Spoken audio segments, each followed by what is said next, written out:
My name is Sandie Mourão and I'm here to talk about the book of the month of May for the PEPELT project. PEPELT stands for Picturebooks in European Primary English Language Teaching. And the book of the month this month is to do with relationships and love and things like that. And we've chosen a book, it's one of our favourites. We've chosen a book called Tadpole's Promise by Jean Willis and Tony Ross, a well-known duo, a picture book duo. In fact, you might also be familiar, I'm sure you are, with another extremely well-known book by the two of them, Susan Laughs. And probably less known, and you might not be familiar with for this, is The Pet Person, again by Jean Willis and Tony Ross. And all three share a very similar kind of humour. And it's the illustrations in these books which really, makes the humour. And those are the responsibility of Tony Ross. So here we have a really interesting and unusual front cover. In fact, I was just looking at the others, and there is a similar sort of starkness to them.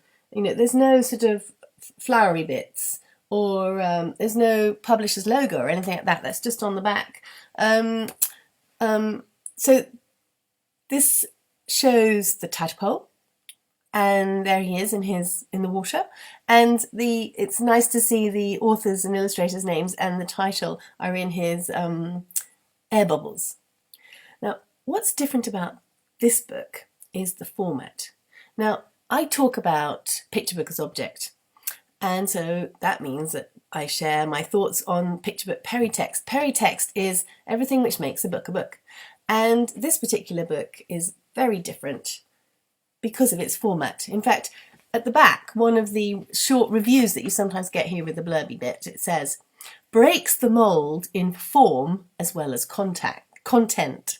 So let's just have a look then at how this particular picture book breaks the mould in form.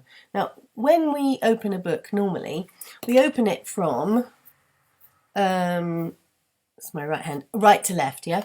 So we go like this, yeah? Well, this picture book opens from bottom to top. Ta-da!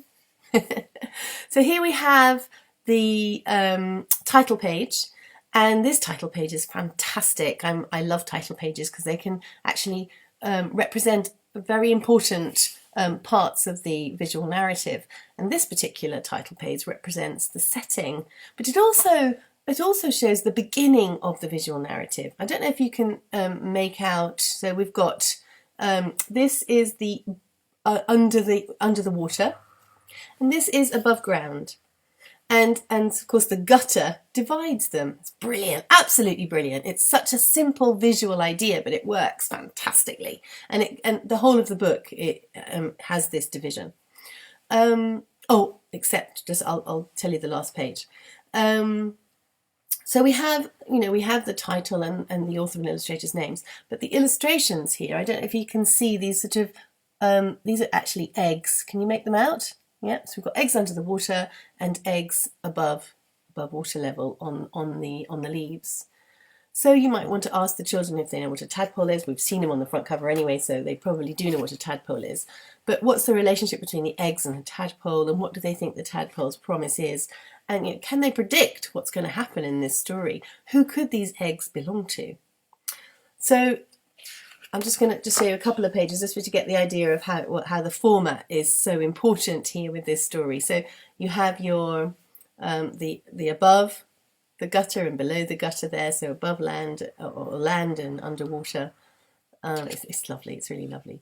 So what happens is that the tadpole and the caterpillar fall in love, and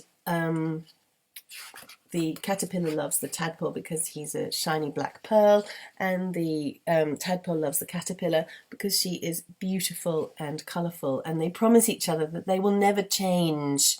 And of course we know that that's a promise that is not possible to keep.